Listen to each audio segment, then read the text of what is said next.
She was dancing with the most dangerous man in Boston, and she had no idea. Rain hammered against the ballroom windows while Cora Whitmore tried not to think about the empty chairs surrounding her at the wedding reception. One belonged to the man who'd abandoned her 6 months ago. The other belonged to her father, dead 3 years now, whose favorite Bartók lullaby still made her chest tighten every time she heard it. Then a stranger walked across the floor toward her. Dark suit, gray eyes cold as winter steel, a faded scar near his temple, and asked her to dance. She said no. He sat down anyway. And when the music shifted to that impossible Bartók melody her father used to play on repeat, this stranger, Liam, stayed silent beside her while the grief crushed through her ribs. She didn't know his last name, didn't know that half the room had gone quiet watching him cross the floor, didn't know that Liam Donovan owned this hotel, this city, this entire blood-soaked empire hidden beneath billion-dollar real estate and luxury hospitality. She just knew that for the first time since her world collapsed, someone sat with her in the wreckage without trying to fix it. If you want to see how far a mafia boss will burn his empire for one woman, stay with me until the end. Hit that like button and drop a comment with the city you're watching from. I want to see how far this story travels. Yes, Boston rain fell in sheets the night Cora Whitmore attended her younger sister's wedding alone. Not alone, technically. She had a seat, a name card, a polite smile she'd practiced in the hotel bathroom mirror 3 times before walking into the ballroom. But her fiancé, ex-fiancé, had left 6 months ago with a paralegal from his firm, and her father had been dead for 3 years, and sitting at a round table surrounded by empty chairs felt worse than not coming at all. The Donovan Lansing Hotel ballroom was the kind of space that made everything look expensive. Crystal chandeliers, marble floors, white roses arranged like small monuments on every table. Her sister Maya had wanted elegance. Their mother had wanted status. Cora had wanted to skip the entire event and stay home with a bottle of wine and the translated Romanian poetry manuscript sitting unfinished on her desk. She adjusted the strap of her dress, midnight blue silk that Maya insisted she wear, and watched the dance floor fill with couples spinning under soft golden light. Her mother was dancing with Maya's new husband. College friends laughed near the bar. Everyone looked effortlessly happy in that way people did when they hadn't spent the last 6 months wondering what part of themselves had been so fundamentally broken that someone could just walk away mid-engagement without explanation. Cora reached for her wine glass. Then someone sat down across from her. Not at the table next to hers. Not passing through. Directly across from her at the table meant for family. She looked up. The man wore a black suit tailored so precisely it looked painted on. Dark hair pushed back from his forehead. Gray eyes that didn't blink enough. A scar above his right temple. Thin, faded, old. He looked maybe 35, maybe older. The kind of face that made you forget numbers because presence mattered more than age. He didn't smile. He just sat. "You look like you could use company," he said. His voice was low, calm. The kind of voice that didn't need volume to carry weight. Cora blinked. "I'm fine." "I didn't ask if you were fine." She stared at him. He stared back without flinching. Around them, the ballroom hummed with music and laughter and champagne toasts. But this man, whoever he was, sat perfectly still, like someone used to waiting. "Do I know you?" Cora asked slowly. "No." "Are you friends with Maya?" "No." "Then why are you sitting here?" He tilted his head slightly. "You refused to dance when 3 different men asked you. You've been sitting alone for 40 minutes, and you keep looking at that empty chair like it's a wound that won't close." Cora's chest tightened. "That's none of your business." "You're right," he said. "It's not." But he didn't move. Cora should have told him to leave, should have stood up and walked away, should have done literally anything except sit there staring at this stranger who somehow saw through every polite lie she'd been telling herself all night. Instead, she asked, "Who are you?" "Liam." "Just Liam?" For now. The band shifted into something slower, a waltz. Cora recognized the melody before the first verse even started.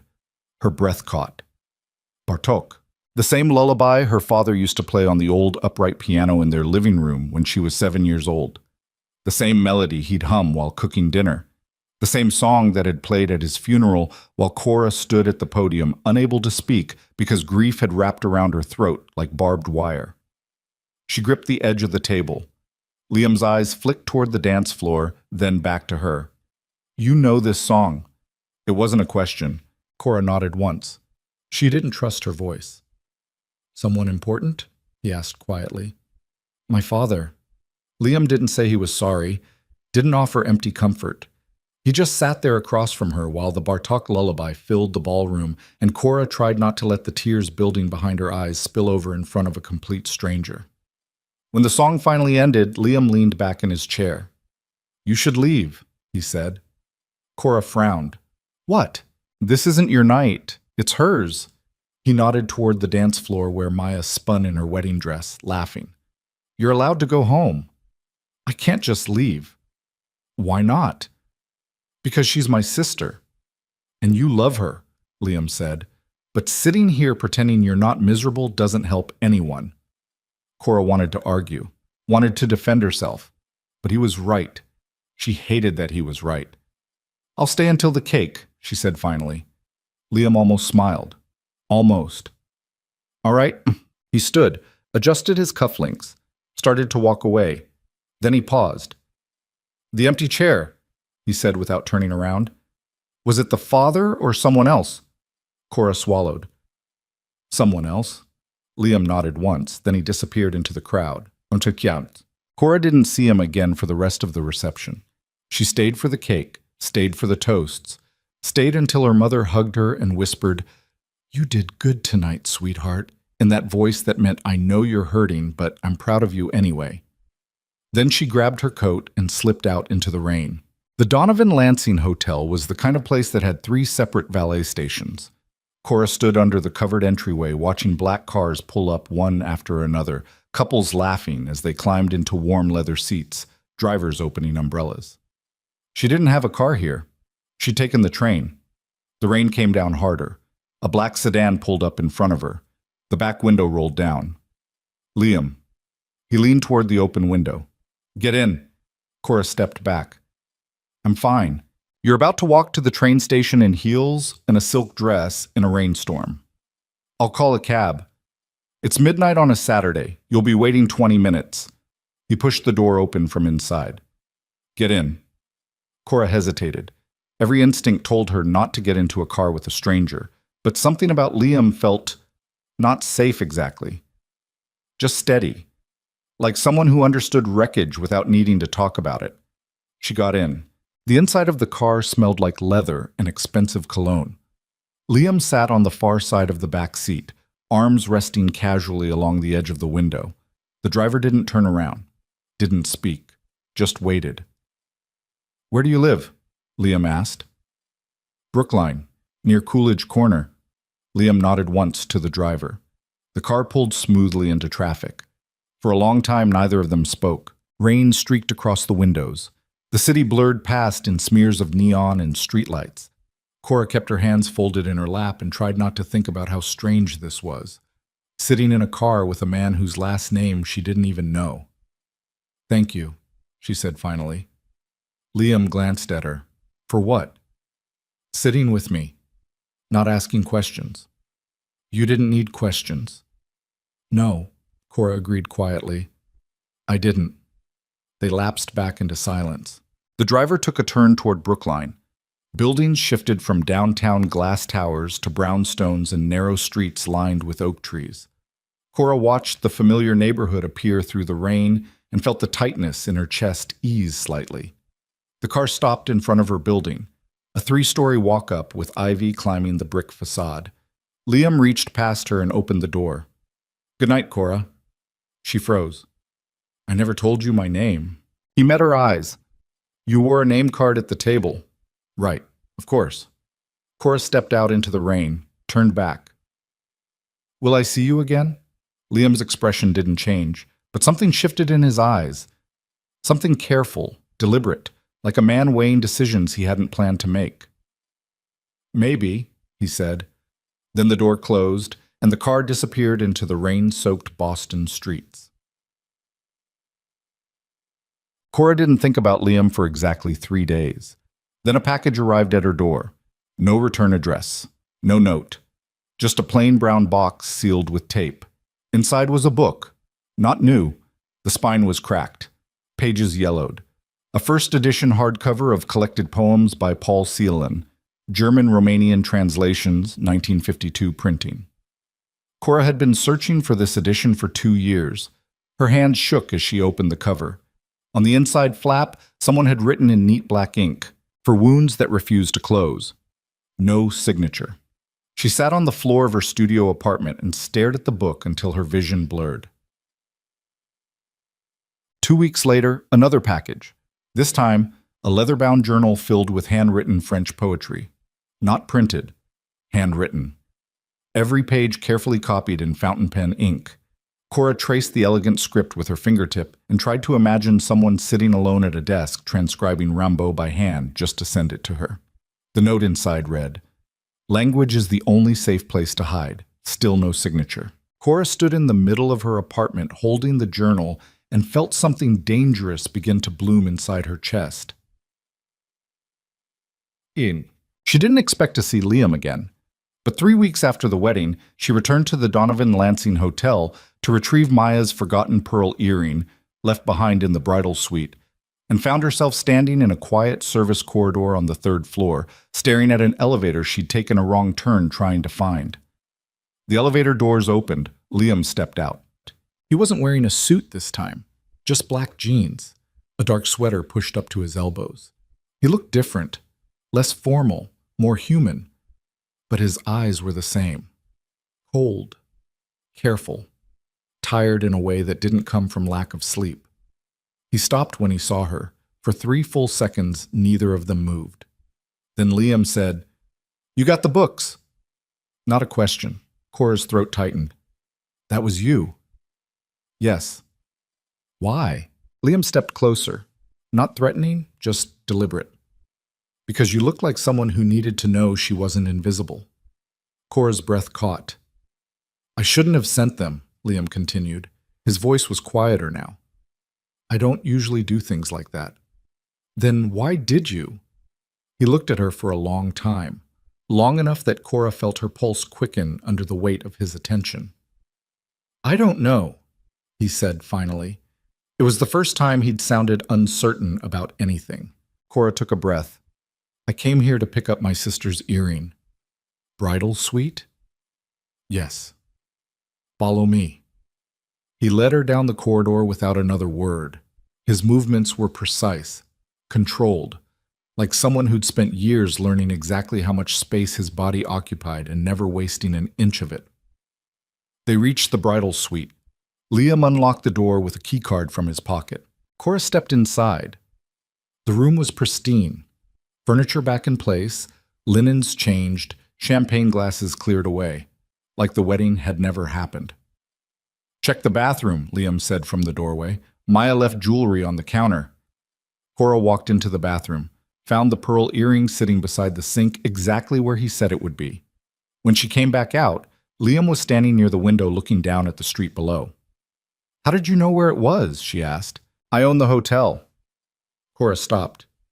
"You own it?" "My family does." She stared at him, at the worn sweater, the tired eyes, the deliberate stillness. "Who are you?" she asked slowly. Liam turned to face her. "Someone who shouldn't have sat down at your table." "That's not an answer. It's the only one I can give you right now." Cora wanted to push, wanted to demand the truth, but something about the way Liam looked at her, like he was already regretting every choice that had led him to this moment, made her stop. "Thank you," she said instead. "For the books, for the ride home, for this." Liam nodded once. Cora started toward the door. "Cora." She turned back. "If you come looking for me again," Liam said quietly, "you need to understand something first." "What?" "I'm not a good man." Cora held his gaze. "I never asked you to be." Something flickered across his face, surprise maybe, or something deeper. Then she walked out. Musk. She told herself to forget about him. Told herself it didn't matter who Liam Donovan was, or why he'd sent her books, or why his family owned luxury hotels, or why his eyes carried the kind of exhaustion that came from violence instead of overwork. She told herself a lot of things. None of them stuck. Because 2 days later, she received a third package. This one contained a cassette tape. Old, scratched plastic case. Handwritten label in faded ink. Bartok, Lullaby Number 3. Cora sat on her apartment floor and cried for the first time since her father's funeral. The restaurant was in the North End. No sign outside. Just a red door between a bakery and a tailor shop. Cora stood on the sidewalk staring at the address Liam had sent in a handwritten note tucked inside the cassette case. Friday, 8 p.m., come alone. She should have ignored it, should have thrown the note away and blocked whatever strange connection had formed between them before it became something she couldn't walk away from. Instead, she pushed open the red door. Inside, the restaurant was small, maybe 8 tables, dim lighting, a single waiter standing near the kitchen entrance. And at the far corner table, Liam. He stood when she approached. "You came," he said. "I shouldn't have." "No," Liam agreed. "You shouldn't have." But he pulled out her chair anyway. Cora sat. Liam sat across from her. The waiter brought wine without being asked. For a long moment, neither of them spoke. Then Cora said, "Why did you send me the tape?" "Because you needed to hear it." "How did you even find it?"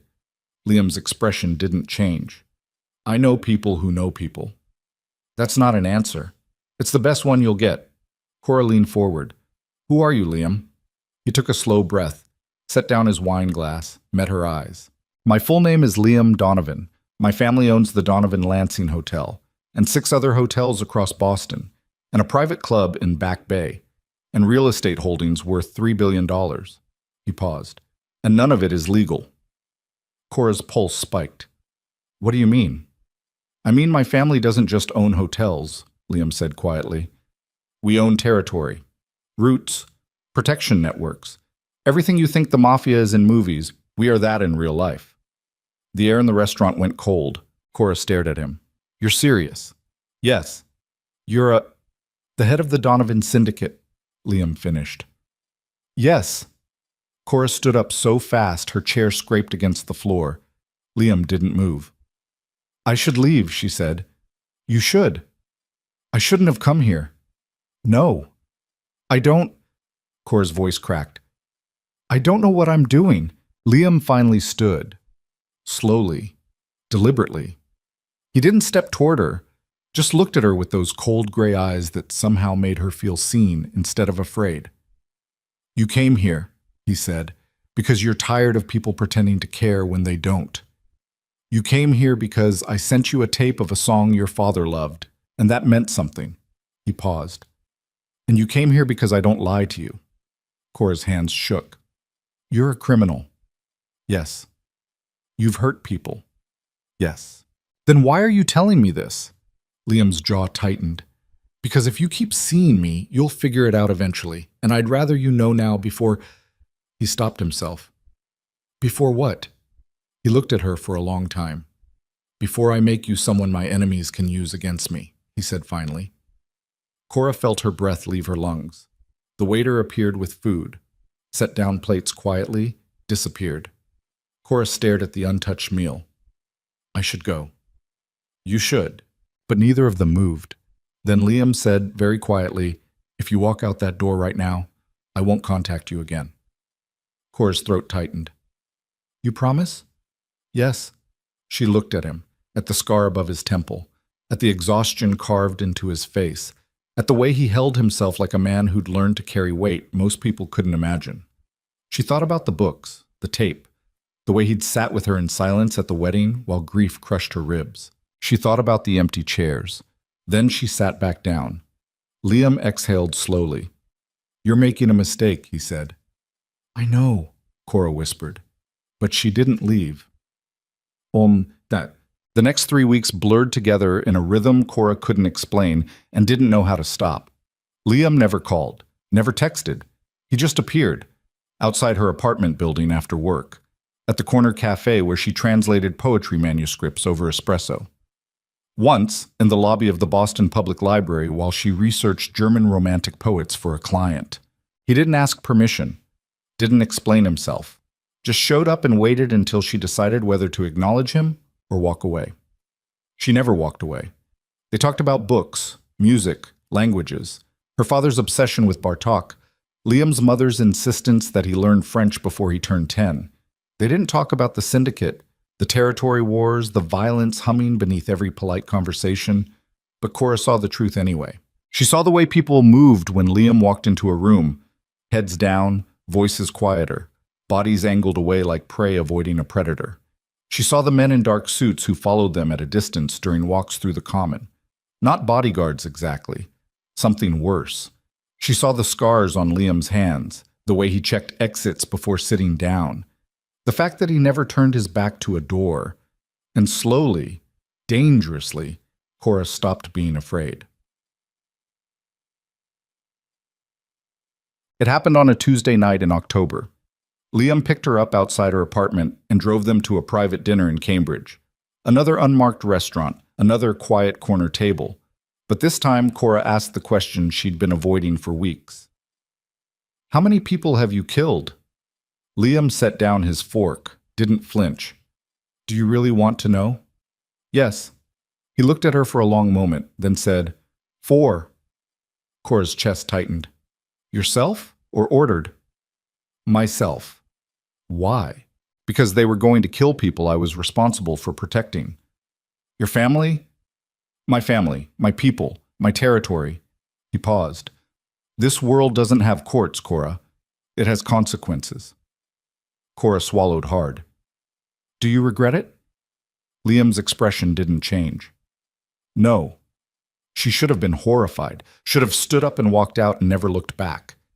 Instead, she asked, "What do you regret?" Liam leaned back in his chair.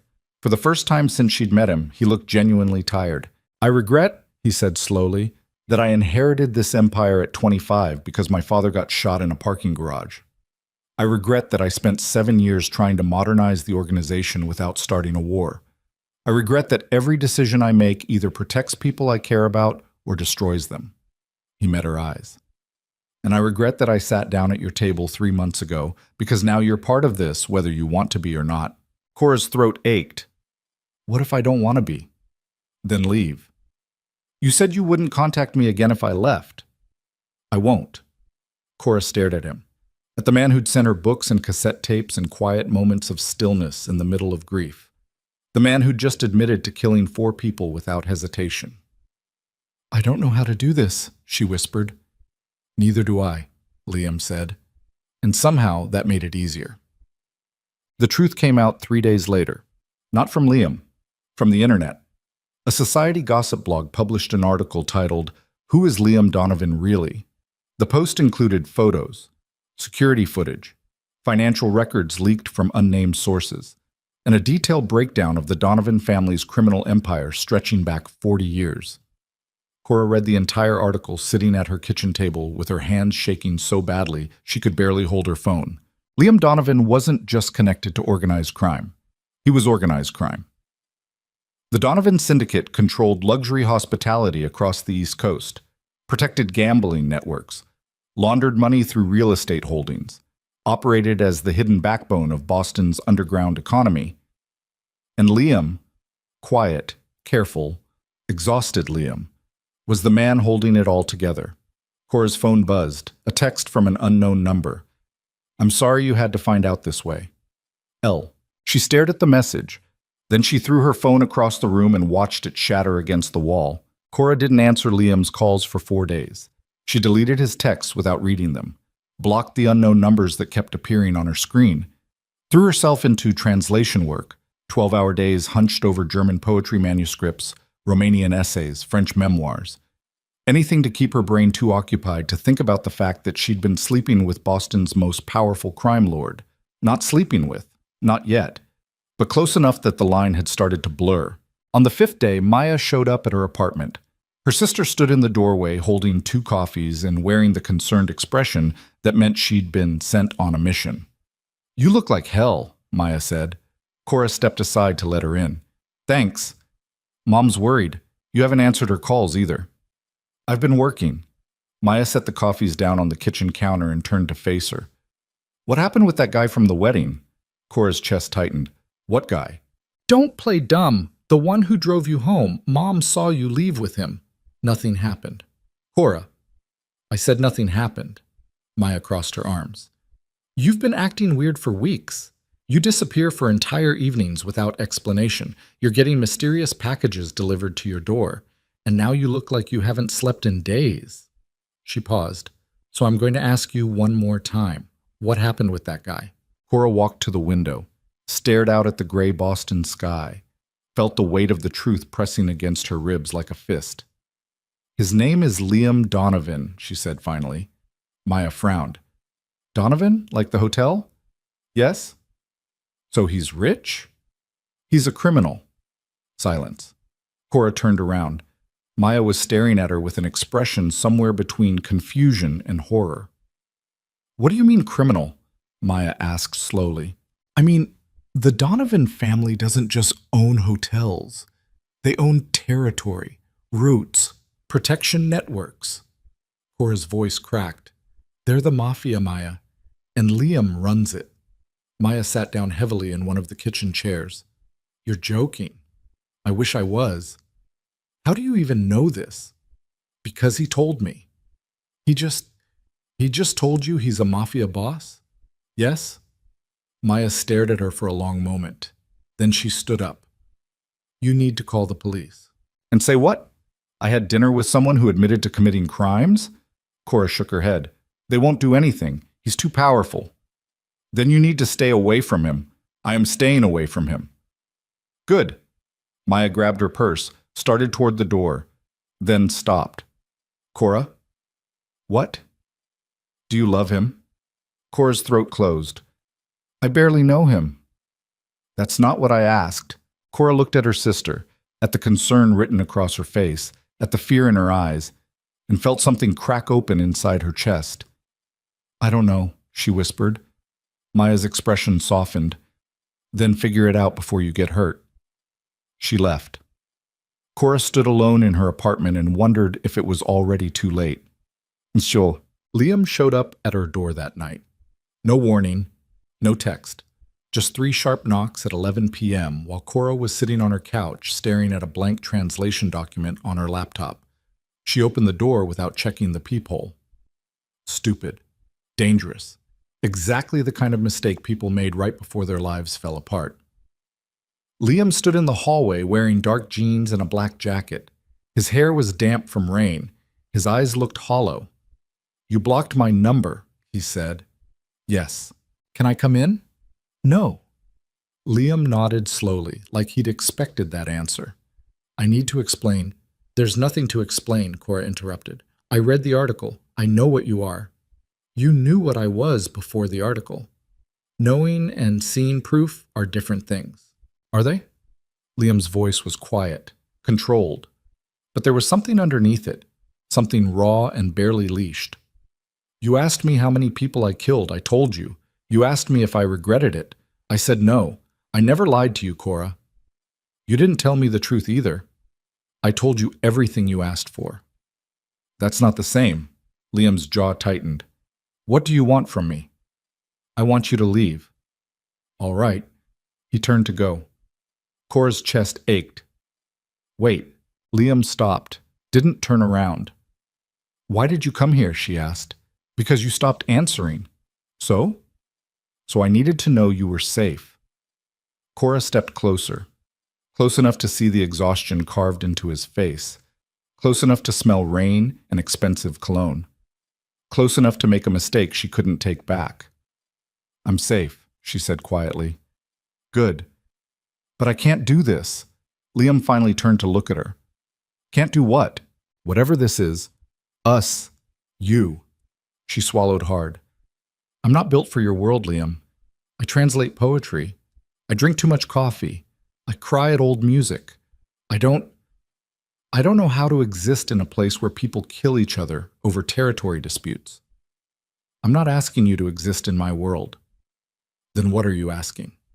Liam stepped closer. Not threatening, just deliberate.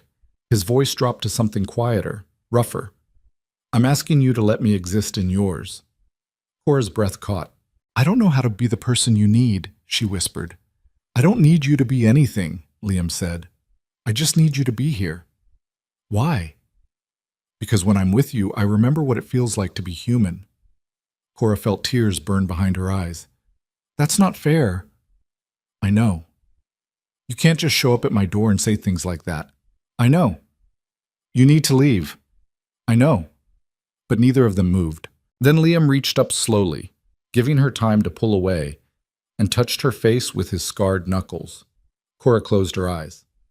I'm not a good man, Liam said quietly, but I've never pretended to be. And I will never lie to you. That's all I can promise. Cora opened her eyes. What if that's not enough? Then walk away. I tried that already. Try harder. Cora stared at him, at the man who'd killed 4 people and sent her poetry books, and sat with her in silence while grief tore her apart. Then she kissed him. It wasn't soft, wasn't careful.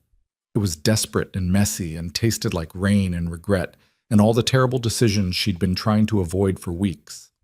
Liam's hand slid into her hair, pulled her closer, kissed her back like a man who'd been drowning and finally found air. When they broke apart, both of them were breathing hard. This is a mistake, Cora whispered against his mouth. I know. We're going to destroy each other. Probably. I should slam this door and never see you again. Liam's thumb traced the line of her jaw.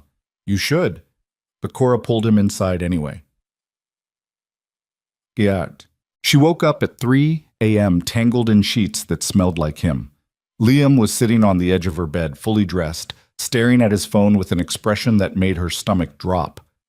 What's wrong? She asked. He didn't look at her. I have to go. Now? Yes.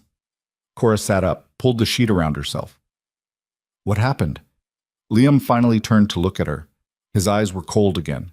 Empty. The version of him that existed in boardrooms and war zones instead of her apartment. Nothing you need to worry about, he said. Don't do that. Do what? Shut me out. Liam stood, grabbed his jacket from the chair. I'm not shutting you out. I'm protecting you. From what? He looked at her for a long moment, then said very quietly, From me. Before she could respond, he was gone. Cora sat alone in the dark, listening to her apartment door click shut, and wondered what the hell she'd just gotten herself into. She didn't hear from him for 6 days. No calls. No texts. No mysterious packages. Nothing. Cora told herself it was better this way. Cleaner. Safer. She almost believed it. Then Maya called her at 8 p.m. on a Saturday and said, Turn on the news. Cora grabbed her laptop, opened the local news site. The headline made her blood go cold. Violent shooting outside downtown nightclub. 2 dead, 4 injured. The article included photos, crime scene tape, police statements, and buried in the 3rd paragraph, sources report the incident may be connected to ongoing territorial disputes between organized crime families operating in the Boston area. Cora's hand shook so badly she could barely scroll. Are you seeing this? Maya asked on the other end of the line. Yes. Cora, you need to stay away from him. I haven't seen him in almost a week. Good. Keep it that way. But Cora barely heard her, because she'd scrolled down to the photos of the crime scene, and in the background, barely visible behind the police barriers, was a black sedan she recognized. Liam's car. Dramatic. He showed up at her apartment 2 hours later. This time she didn't wait for him to knock, just opened the door the second she heard footsteps in the hallway. Liam stood there looking like he'd walked through hell, blood on his sleeve, bruise forming along his jaw, eyes empty. Are you hurt? Cora asked immediately. No. That's blood. Not mine. She grabbed his arm, pulled him inside, locked the door behind them. Liam stood in the middle of her living room and didn't move.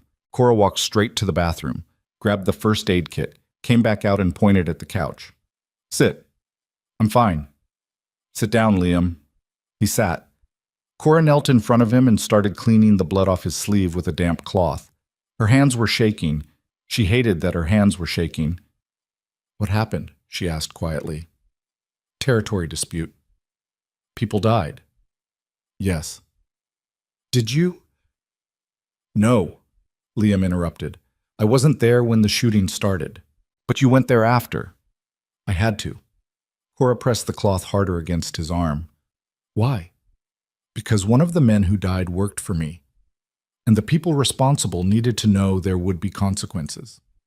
What kind of consequences? Liam's jaw tightened. The permanent kind. Cora dropped the cloth, sat back on her heels, stared at him. You killed someone tonight, she said slowly. No. But you're going to. Liam didn't answer. Cora stood up, walked to the window, pressed her forehead against the cold glass.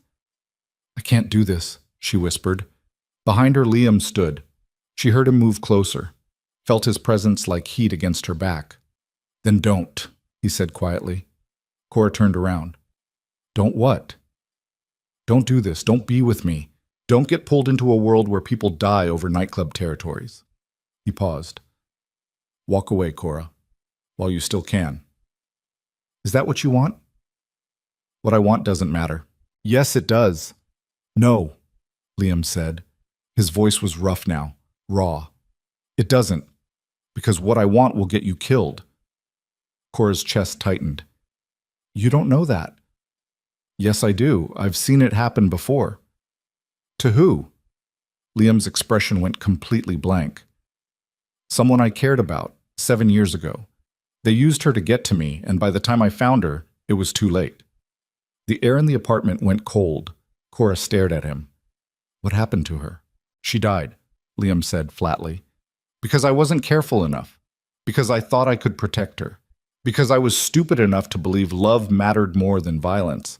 Liam, so I'm telling you now, he continued, before this goes any further, before you become someone my enemies can use against me, walk away.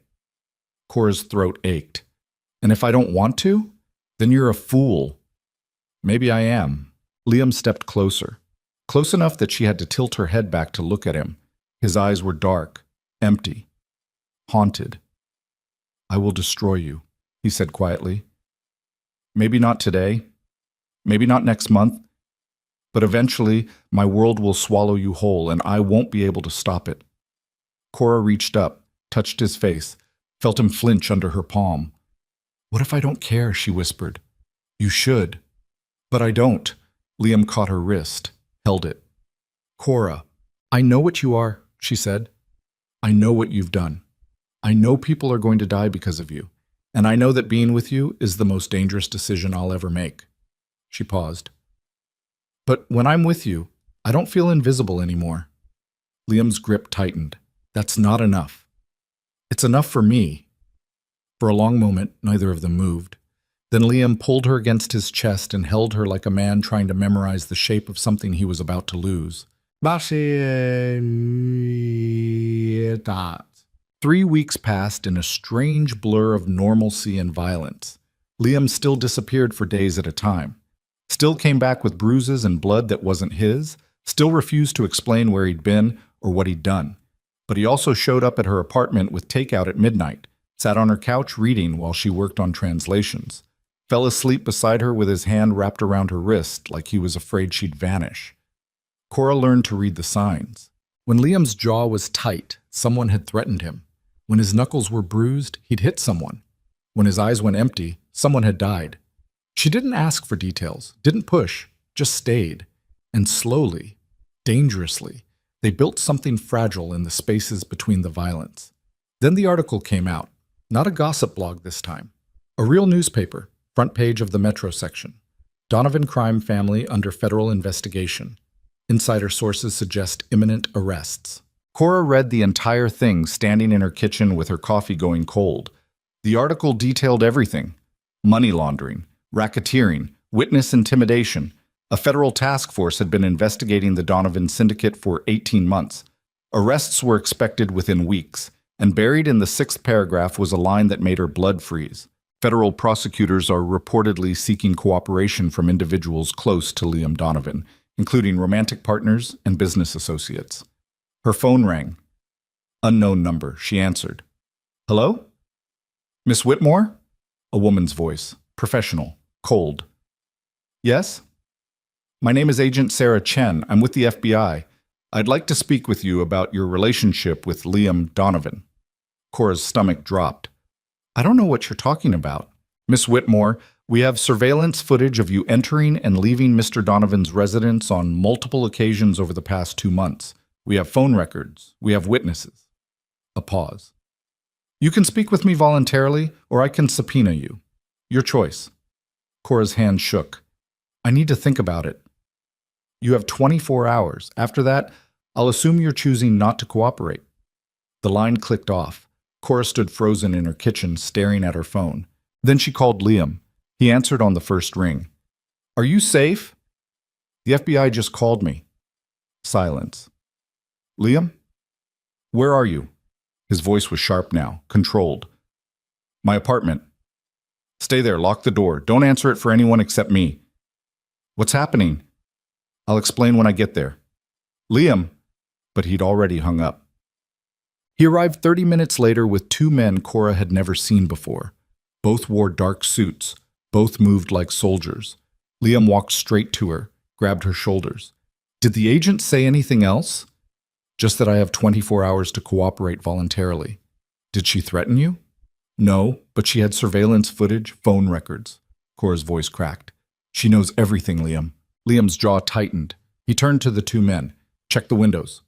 Make sure nobody's watching the building. They disappeared without a word. Cora grabbed Liam's arm. What's happening? The feds have been building a case against my family for over a year. They're trying to flip people close to me. He paused. They want you to testify. About what? About me. About what you've seen, what you know. Cora's chest went tight. I don't know anything. You know enough. Then what do I do? Liam looked at her for a long moment, then said, very quietly, You tell them the truth. Cora stared at him. What? You tell them you were seeing me. You tell them I never discussed business with you. You tell them you don't know anything about the syndicate operations. He paused. And then you cooperate.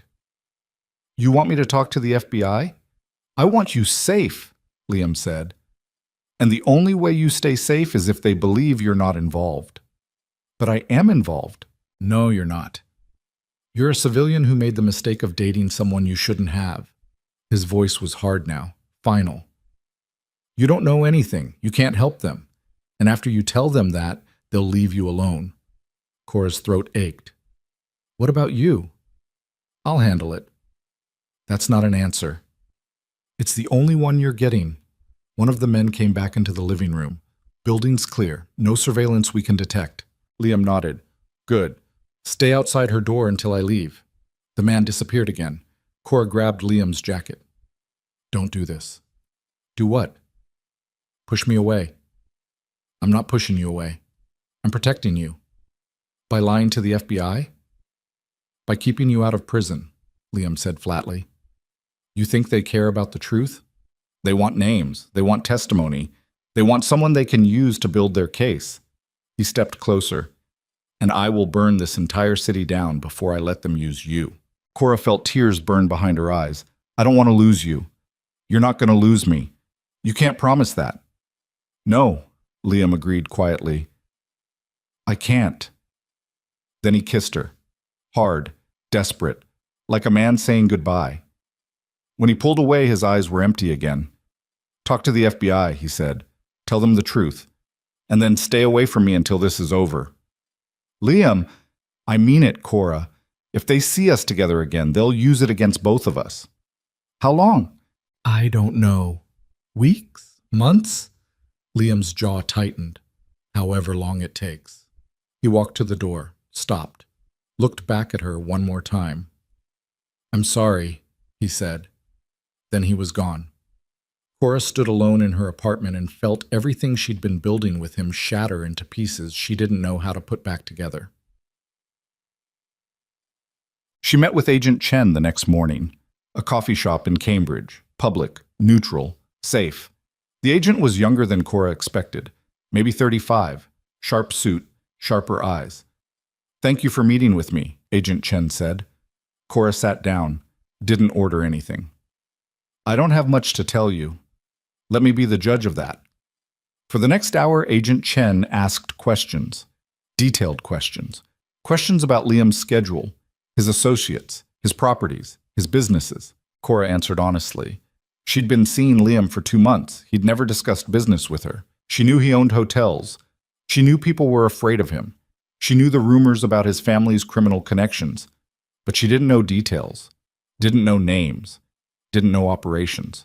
Agent Chen leaned back in her chair. You expect me to believe you've been romantically involved with one of the most powerful organized crime figures in Boston, and he never once mentioned his work?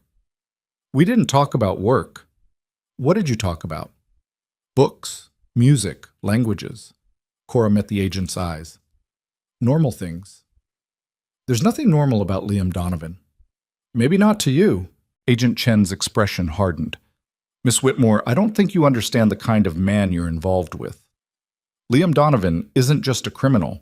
He's the head of a syndicate responsible for extortion, money laundering, witness intimidation, and at least 3 murders we can definitively link to his organization. Cora's chest tightened. I don't know anything about that. Then you're willfully blind. Or maybe I'm just someone who made a mistake. Agent Chen studied her for a long moment. Then she slid a folder across the table. Open it. Cora hesitated, then opened the folder. Inside were photographs, crime scenes, bodies, blood. And Liam, standing in the background of one photo, talking on his phone while police tape cordoned off a warehouse behind him. Cora's stomach turned. That warehouse, Agent Chen said quietly, was where we found the bodies of 2 men who'd been tortured for information before they were executed. This photo was taken 4 hours after the murders. She paused. Liam Donovan was there, and we have witnesses who say he ordered the killings. Cora pushed the folder away. I don't know anything about that. But you believe he's capable of it. Cora's throat closed. I believe everyone is capable of terrible things under the right circumstances. That's not an answer. It's the only one I have. Agent Chen leaned forward. Miss Whitmore, I'm trying to help you. If you cooperate, if you give us information we can use, I can offer you protection, immunity, a way out. I don't have information. Then you're useless to us. The words hit like a slap. Cora stood up. Are we done? Agent Chen handed her a business card. Call me if you change your mind, or if you suddenly remember something useful. Cora took the card, walked out of the coffee shop, made it 3 blocks before her hands started shaking so badly she had to sit down on a bench. She pulled out her phone, stared at Liam's number. Then she deleted it. Chakok. 2 weeks passed. No calls. No texts. No mysterious packages. Cora threw herself into work, accepted every translation project her agent sent, stayed up until 3 a.m., hunched over German poetry and French essays and anything that kept her brain too busy to think about Liam. Maya called every other day to check on her. Her mother invited her to Sunday dinner. Agent Chen left 3 more voicemails. Cora ignored all of them. Then one night at 11 p.m., someone knocked on her door. Not Liam's knock. Sharper. More urgent. Cora looked through the peephole. A woman she didn't recognize stood in the hallway, mid-50s, expensive coat, dark hair pulled back in a severe bun. Cora opened the door with the chain still latched. Can I help you? The woman smiled, cold, elegant, predatory. My name is Cordelia Donovan, she said. I'm Liam's mother, and we need to talk. Cora stared at the woman through the gap in the doorway and felt her pulse spike. Cordelia Donovan looked exactly like someone who'd spent 40 years ruling an empire from the shadows. Every line of her posture screamed control. Every perfectly placed strand of hair was a weapon. Even her smile, cold and surgical, felt like a threat wrapped in politeness. I don't think we have anything to talk about, Cora said. I disagree. Cordelia's voice was smooth, cultured, the kind of voice that had probably ordered executions over champagne. May I come in? No. Then we'll talk in the hallway where your neighbors can hear every word. Cordelia glanced at the apartment door across the hall. Your choice. Cora's jaw tightened. She unlatched the chain, stepped back. Cordelia walked in like she owned the place. She moved through Cora's small apartment with the casual appraisal of someone used to evaluating threats and finding them insignificant. Her gaze swept over the secondhand furniture, the stacks of translation manuscripts, the coffee-stained mugs accumulating on the counter. "Charming," Cordelia said. She didn't mean it. Cora crossed her arms. "What do you want?" Cordelia turned to face her. "I want you to understand something very clearly. My son has made many mistakes in his life, but you are the worst one." The words hit like a slap. Cora forced herself to hold Cordelia's gaze. "If that's all you came to say, that's not all." Cordelia set her purse down on the kitchen counter with deliberate precision. "Liam is about to destroy everything his father built, everything I've protected for 30 years, and he's doing it because of you." "I didn't ask him to." "You didn't have to ask," Cordelia interrupted. Her voice was still calm, still controlled, but there was steel underneath now. "You just had to exist. You just had to be the broken little girl sitting alone at a wedding, and my son, my brilliant, careful son, decided you were worth burning an empire for." Cora's chest tightened. "I don't know what you're talking about." "Don't you?" Cordelia stepped closer. The Donovan Syndicate is held together by alliances, strategic marriages, carefully negotiated treaties between families who would happily kill each other if it served their interests. She paused. Liam was supposed to marry Vivian Hale, daughter of the Hale family, a union that would have secured our position for the next generation and prevented a war that could destroy us all. He never told me. Of course he didn't tell you, because telling you would have meant admitting that every moment he spent with you was a betrayal of the only world he's ever known. Cordelia's eyes were cold now, empty. The board met yesterday. They gave Liam an ultimatum. Marry Vivian within 6 weeks, or they'll remove him from power by whatever means necessary. Cora felt the room tilt. Remove him? Kill him, Cordelia said flatly. Don't pretend you don't understand how this works. Cora's hands shook. Then why are you here? Why aren't you talking to Liam? Because Liam won't listen to me. He stopped listening the moment he met you. Cordelia's voice hardened. But you still have a choice. You can walk away, disappear, give my son a chance to save himself before it's too late. He told me to stay away from him. I am staying away. Staying away isn't enough. Cordelia reached into her purse, pulled out a plain white envelope, set it on the counter between them. That's a cashier's check for $200,000. Enough to start over somewhere else, somewhere far from Boston. Cora stared at the envelope. You're trying to pay me to leave? I'm trying to save my son's life. By bribing me. By removing the only thing standing between him and survival. Cordelia's expression didn't change. You think you love him. You think what you have is special, but love doesn't matter in our world. Only power matters. Only survival. Cora's throat ached. If you really cared about Liam, you'd let him make his own choices. His choices are going to get him killed. Then that's his decision. Cordelia's jaw tightened. For the first time, emotion cracked through her perfect composure. You have no idea what you're asking him to sacrifice. The Donovan Empire isn't just money. It's protection. It's structure. It's the only thing keeping hundreds of people safe from violence they can't imagine.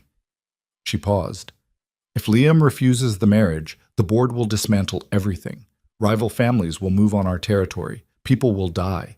And it will all be because my son chose a translator over his legacy. Cora felt tears burn behind her eyes. I never asked him to choose. You didn't have to. That's what makes you dangerous. Cordelia picked up her purse, walked toward the door, stopped. You have 48 hours to take that money and disappear. After that, I'll assume you've chosen to stay. And if you stay, her voice went cold, I will remove you myself. Are you threatening me? Cordelia looked back at her with the kind of expression that had probably preceded dozens of deaths over the years. I'm promising you, she said quietly. Then she walked out. Cora stood frozen in her apartment, staring at the white envelope on the counter. Her phone buzzed, a text from Maya. Please tell me you're not still seeing him. Cora deleted the message without responding. Then she grabbed the envelope, ripped it open, stared at the check. $200,000. Enough to leave Boston. Start over. Translate poetry in some quiet city where mafia families and FBI investigations and dangerous men with gray eyes didn't exist. She could take the money. She could disappear. She could let Liam marry Vivian Hale and save his empire and survive. Or she could stay and watch him destroy himself for her. Cora walked to the window, pressed her forehead against the cold glass, felt the weight of impossible choices crushing down on her shoulders. Then she tore the check into pieces and let them fall to the floor like snow. 3 days later, headlines exploded across every news outlet in Boston. Donovan Ayre refuses strategic marriage. Syndicate board in chaos. Liam Donovan defies family expectations. Sources say romance with civilian translator to blame. Organized crime families anticipate war as Donovan alliance collapses. Cora read every article sitting at her kitchen table with her hands shaking. The stories all said the same thing. Liam had formally refused the arranged marriage to Vivian Hale during a closed-door meeting with the syndicate board. Several high-ranking members had walked out in protest. Investors were threatening to pull funding. Rival families were already testing Donovan territory defenses, and buried in every article, sometimes in direct quotes, sometimes in carefully worded implications, was Cora's name, the civilian translator who'd somehow convinced Boston's most powerful mafia boss to commit professional suicide.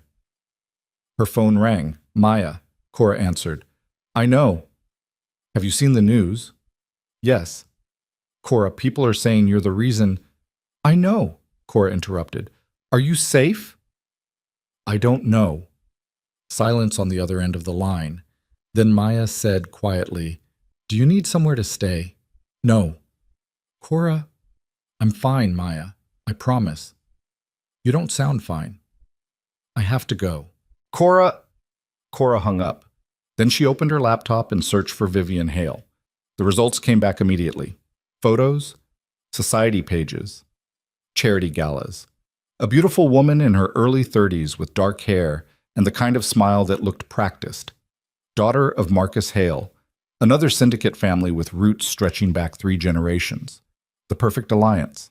The smart choice. The woman Liam should have married instead of destroying everything for someone who translated poetry and cried over old music. Cora slammed her laptop shut. Then she grabbed her coat and walked out into the November cold. She didn't plan to go to the Donovan Lansing Hotel, but her feet carried her there anyway. The lobby was exactly as she remembered. Marble floors, crystal chandeliers, white roses arranged like monuments. Except this time, the space felt different, colder, like something fragile had shattered and no one knew how to clean up the pieces. Cora walked toward the front desk. A young woman in a crisp uniform looked up. Can I help you? I need to see Liam Donovan. The woman's expression flickered. Recognition. Wariness. Do you have an appointment? No. I'm sorry, but Mr. Donovan isn't seeing visitors. Tell him Cora Whitmore is here. The woman hesitated. Then she picked up the phone, spoke quietly into the receiver, listened, hung up. Someone will be down shortly, she said. Cora waited. 5 minutes passed. Then 10. Then the elevator doors opened and a man stepped out. Not Liam. Someone older. Gray hair. Expensive suit. The kind of face that had seen too much violence to ever look completely relaxed. He walked straight to Cora. Miss Whitmore? Yes. My name is Henry Carrick. I'm Mr. Donovan's head of security.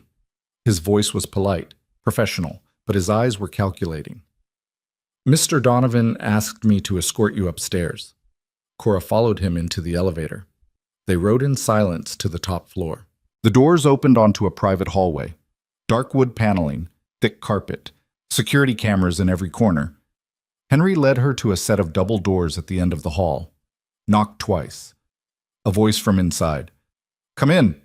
Henry opened the door, stepped aside. Cora walked in. The office was massive.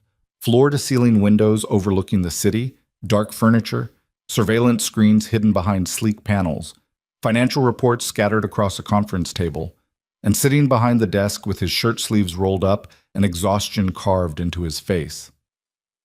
Liam. He stood when he saw her. You shouldn't be here. I know. If the board finds out you came, I don't care. Liam's jaw tightened. He glanced at Henry. Leave us. Henry disappeared. The door clicked shut. For a long moment, neither of them moved. Then Liam said, Your mother visited you. Yes. What did she offer you? Money. How much? 200,000. Liam's expression didn't change, but something flickered in his eyes. Did you take it? No. Why not? Cora stepped closer. Because I'm not for sale. You should be. Liam's voice was rough, tired. You should take the money and disappear before this gets worse. It can't get worse. Yes, it can. Liam walked around the desk, stopped a few feet away from her, close enough that she could see the shadows under his eyes, the new scar on his knuckles, the way he held himself like a man barely holding together. The board is going to force my hand, Cora. Either I marry Vivian or they'll remove me. And if they remove me, they'll make sure I don't survive long enough to retaliate. Cora's chest tightened. Then marry her. What? Marry Vivian. Save your empire. Survive. Liam stared at her. You don't mean that. I do. No, you don't. Liam, I refuse to marry someone I don't love so I can preserve an empire built on blood and fear. Liam interrupted. His voice was hard now, final. I've spent 7 years trying to turn this organization into something I could stomach, something my father would have been proud of. But if the price of survival is losing the only person who ever made me feel human, he stopped, swallowed hard. Then I'd rather burn it all down. Cora felt tears burn behind her eyes. You can't mean that. I've never meant anything more. Your mother said people will die if you refuse. People will die anyway. That's what our world does. It consumes everything. Then let me go, Cora whispered.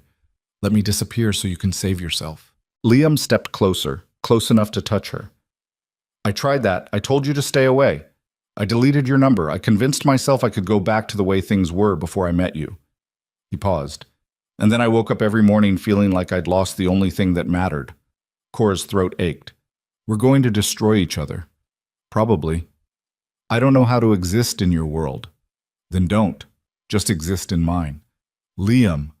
He kissed her. Not gentle, not careful, desperate and raw, and tasting like goodbye and promises neither of them could keep. When they broke apart, Cora was crying. What are we going to do? She whispered. Liam touched her face. I don't know, but I'm done running from the only thing I've ever wanted. Then his phone rang. He glanced at the screen. His expression went cold. What is it? Cora asked.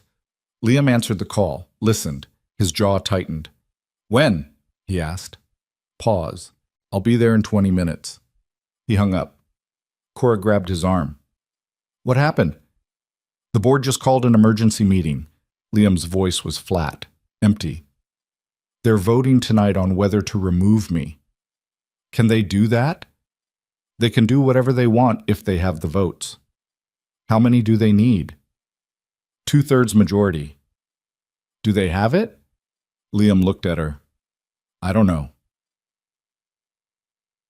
Bokya. He left 10 minutes later with Henry and 3 other security personnel.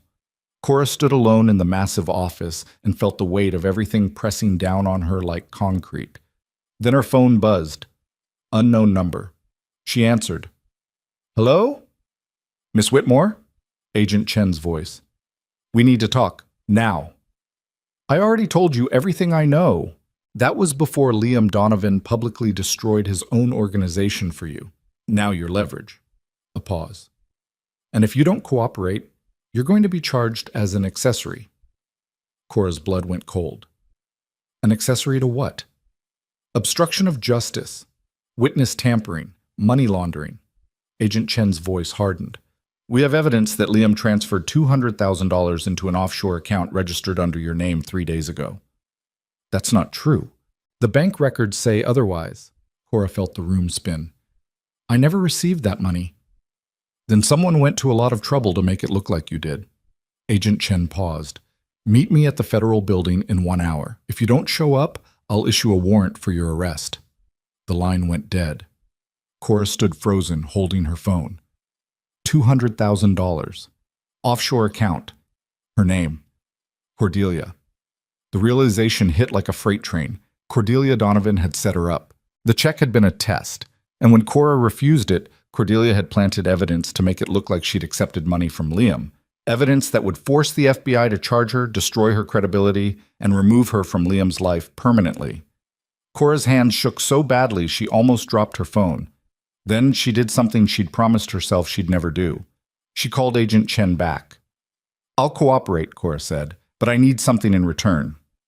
"What?" "Immunity. Full immunity. And I want Cordelia Donovan investigated for evidence tampering." Silence on the other end of the line. Then Agent Chen said, "What do you know about Cordelia Donovan?" Cora took a breath. "Everything." The federal building was a gray concrete fortress in downtown Boston. Cora sat across from Agent Chen in a windowless interrogation room and told her everything she knew about Liam's mother. The fake check, the threats, the offshore account that appeared under Cora's name after she'd refused the money, the promise that Cordelia would remove her if she didn't disappear. Agent Chen took notes, asked questions, recorded every word. "Can you prove any of this?" she asked finally. "The check I ripped up is still in pieces on my apartment floor." "That's evidence of an offer, not evidence of a crime." "Then what about the offshore account?" "We're investigating that separately, but without proof that Cordelia Donovan created it, all we have is a bank account that suggests you accepted money from her son." Cora's chest tightened. "So you're saying she wins?" "I'm saying we need more than your word against hers." "Then what do you want from me?" Agent Chen leaned forward. "Testify. Tell a grand jury everything you just told me. Give us sworn testimony that we can use to build a case not just against Liam, but against the entire Donovan family." Cora felt her stomach drop. "You want me to testify against Liam?" "I want you to testify about what you know. If that testimony incriminates Liam, then yes." "I don't know anything about his operations. You know he's the head of a criminal syndicate. You know his mother threatened you. You know he transferred money in your name." Agent Chen paused. "That's enough." Cora stood up. "I need to think about it." "You don't have time to think. The grand jury convenes in 72 hours. Either you testify or we charge you as an accomplice. You said you'd give me immunity. Immunity in exchange for cooperation, not silence." Cora stared at her. "So my choices are betray Liam or go to prison. Your choice is tell the truth or face the consequences of protecting a criminal." Cora's hands shook. "I need to talk to him." "Absolutely not. If you contact Liam Donovan before you testify, I'll charge you with witness tampering." "Then I'm not testifying." Agent Chen stood, walked to the door, opened it. Two agents in suits stepped into the room. "Miss Whitmore," Agent Chen said coldly, "you're under arrest for obstruction of justice and conspiracy to commit money laundering. You have the right to remain silent." Cora barely heard the rest. She felt the handcuffs close around her wrists, felt herself being led out of the interrogation room, felt the world she'd been trying to build with Liam collapse into ash. And she realized, too late, that Cordelia Donovan had won. They held her in a federal detention facility overnight. Cora sat alone in a cell with concrete walls and a metal bed and tried to figure out how everything had gone so catastrophically wrong so fast. She thought about Liam facing the board without knowing she'd been arrested. She thought about Cordelia's cold smile. She thought about the offshore account with her name on it. And she thought about the choice she'd made, the choice to rip up that check instead of taking it, and wondered if refusing the money had been the bravest or stupidest decision of her life. At 6 a.m., a guard came to her cell. "You made bail," he said. Cora blinked. "What?" "Someone posted your bail. You're free to go."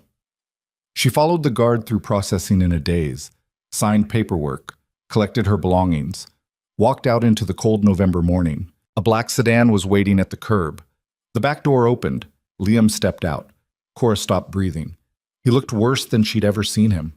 Bruises on his face, blood on his collar, eyes hollow with exhaustion. "Get in," he said quietly. Cora got in. Liam slid in beside her. The car pulled into traffic. For a long time, neither of them spoke. Then Liam said, "My mother set you up." "I know." The offshore account was her idea. She created it to force the FBI to arrest you. I know. I'm sorry. Cora looked at him, at the man who'd just bailed her out of federal custody despite having his own empire collapsing around him. What happened at the board meeting? She asked quietly. Liam's jaw tightened. They voted. And? I lost? Cora's chest went tight. They're removing you? They gave me one final option. Liam's voice was flat, empty. Marry Vivian Hale within 2 weeks, or they'll vote again to remove me permanently. Permanently means dead, Liam finished.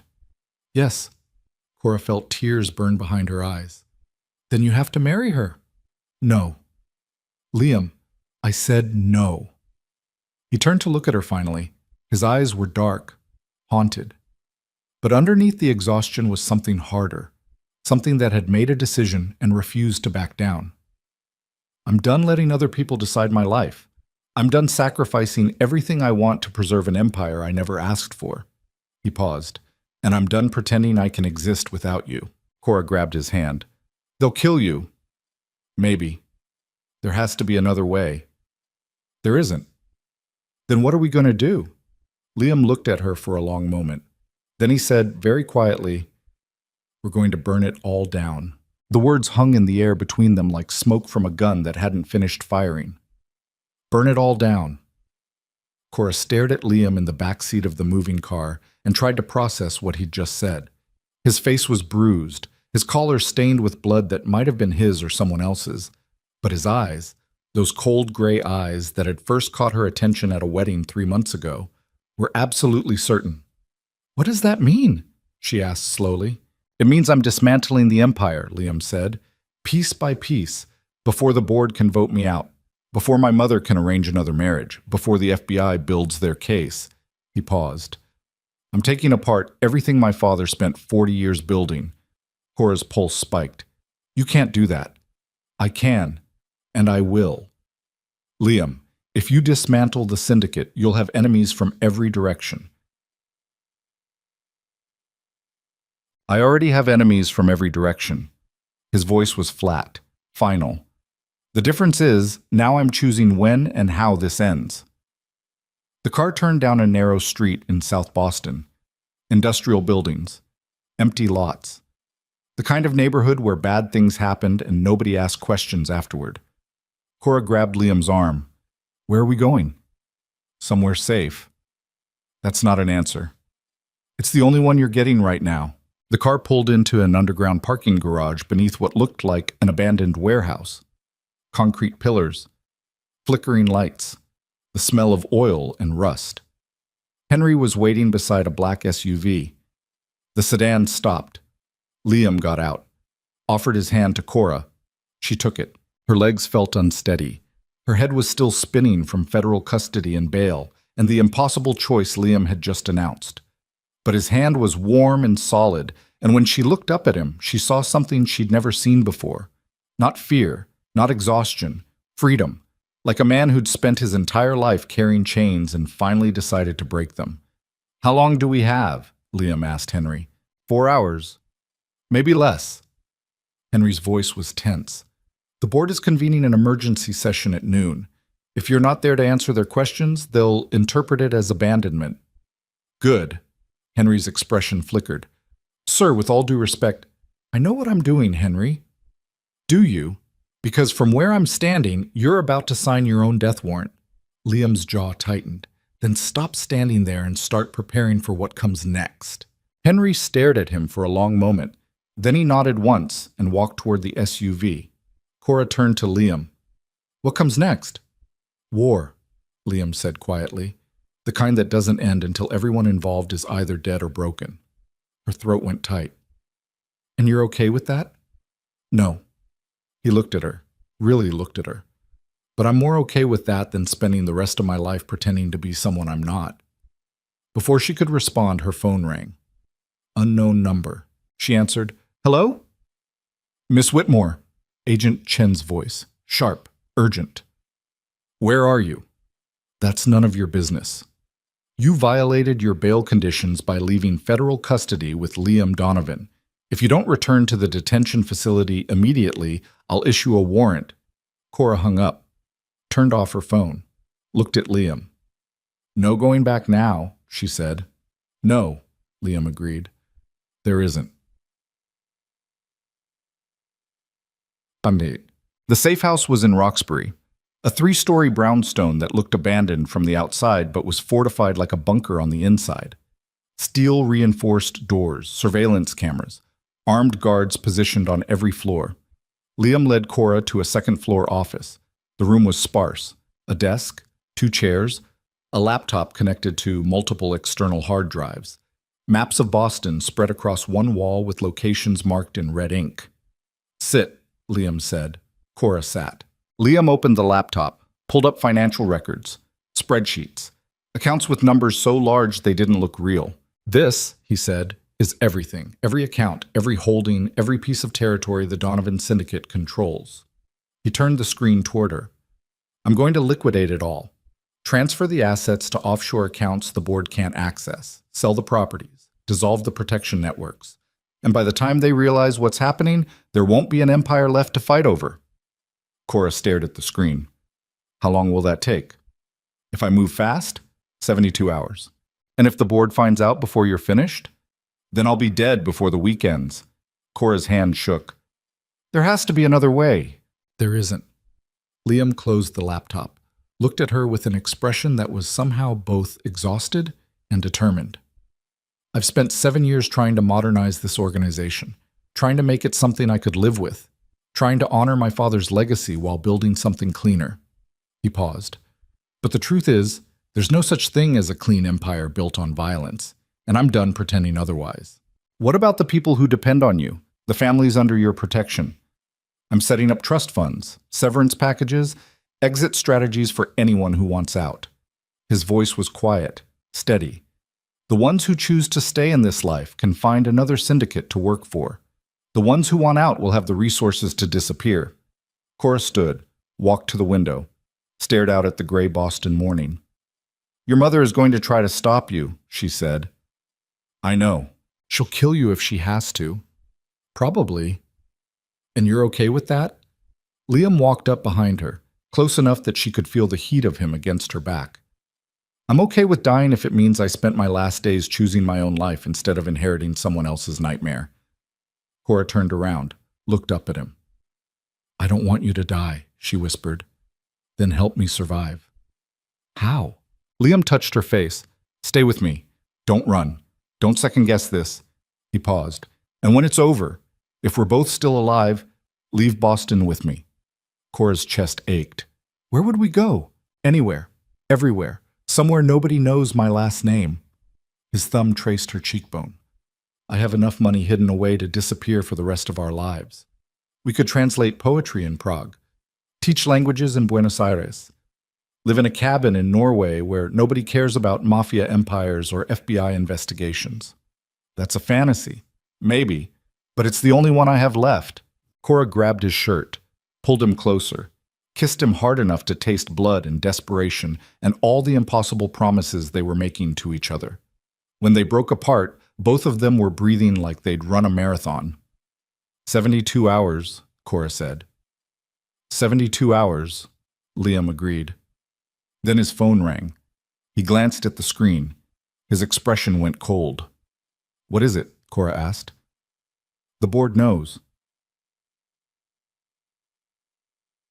12 minutes later, Henry burst into the office. They're moving faster than we expected, he said. His voice was tight, controlled, but there was fear underneath. Marcus Hale just arrived at the Donovan Lansing Hotel with 8 armed men. Cordelia is calling an emergency family meeting, and the board is demanding you appear in person to answer charges of betrayal. Liam's jaw tightened. How many board members voted for the meeting? All of them.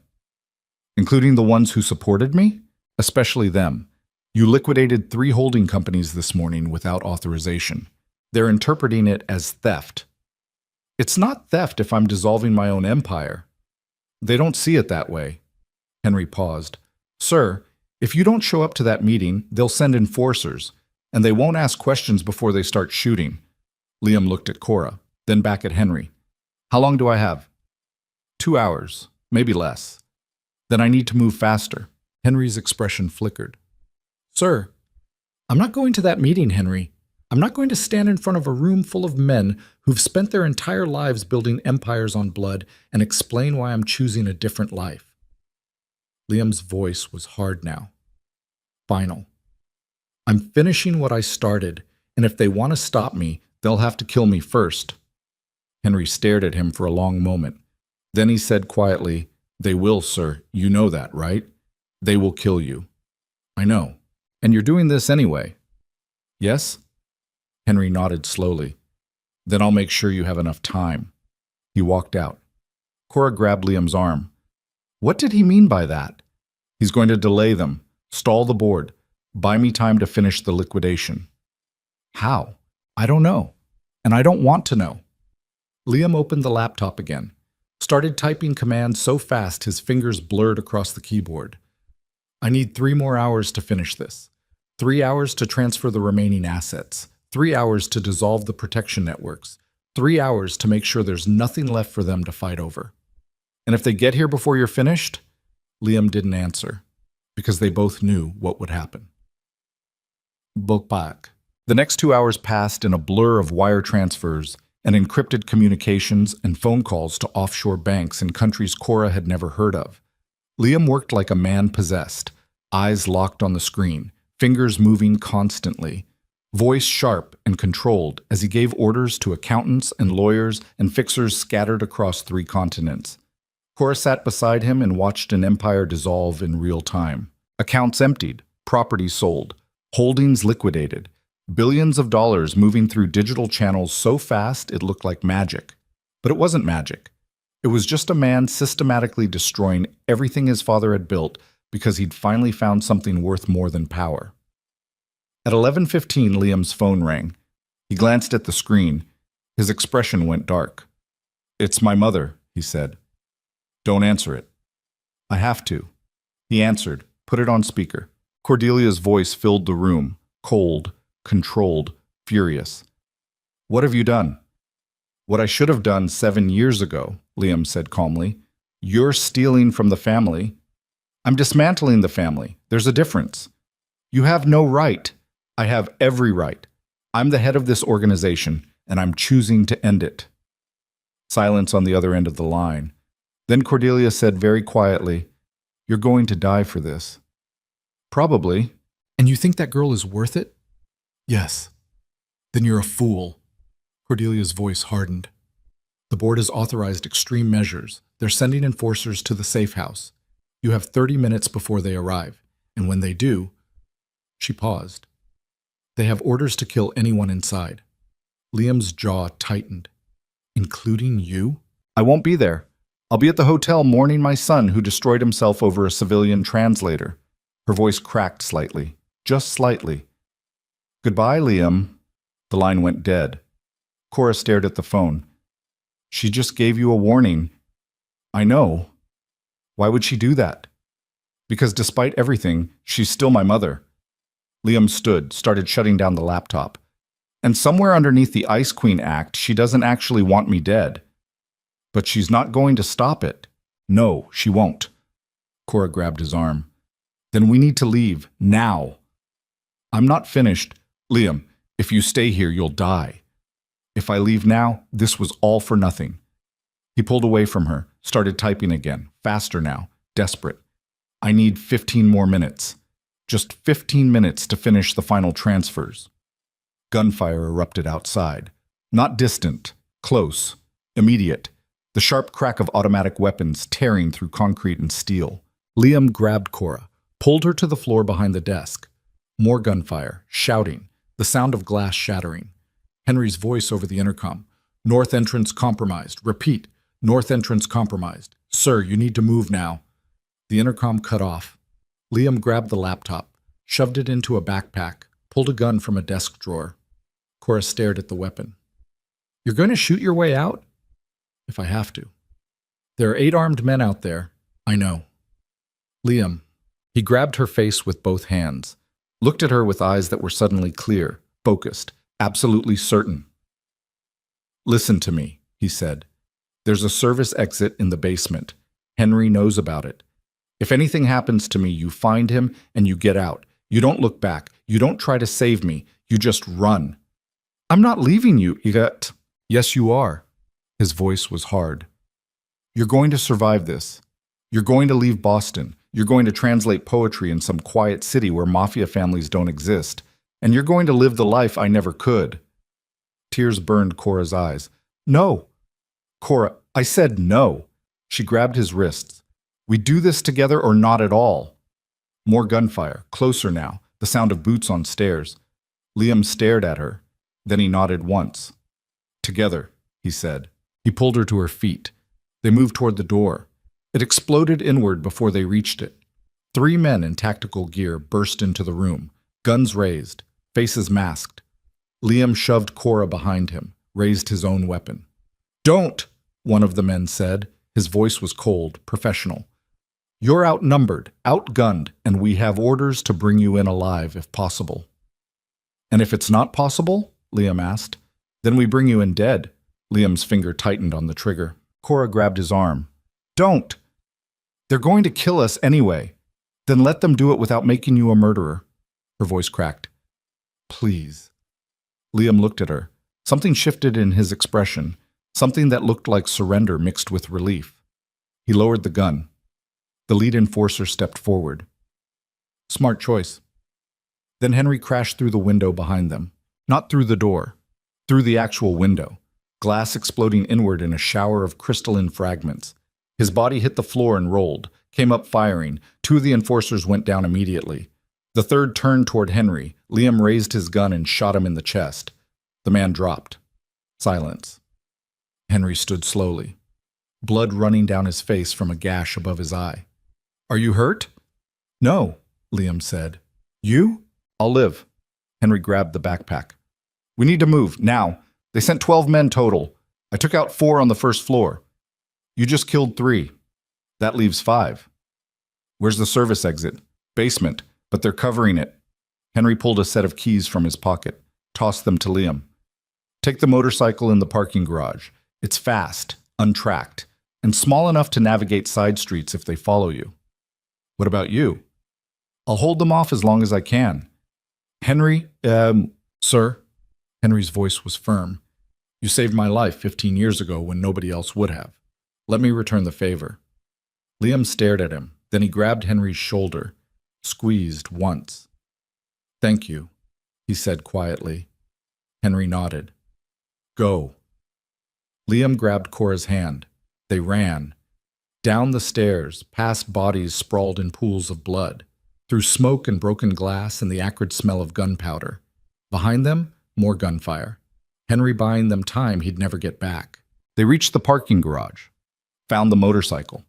A sleek black Ducati parked in the shadows. Liam threw his leg over the seat, started the engine, looked back at Cora. Get on.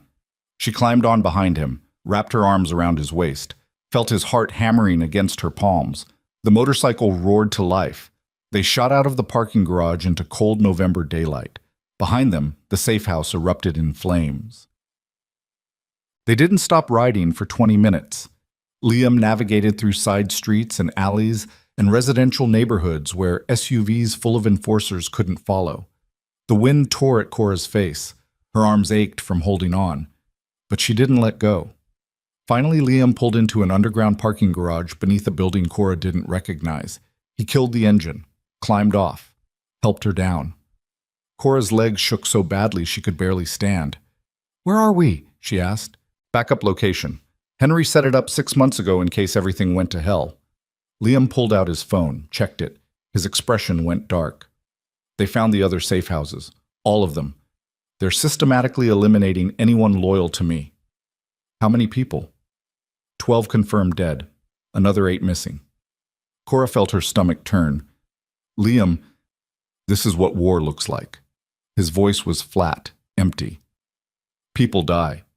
Usually the ones who didn't deserve it. Henry is probably dead. Liam's jaw tightened. He knew what he was doing when he stayed behind. Cora grabbed his face, forced him to look at her. This isn't your fault. Yes, it is. I started this.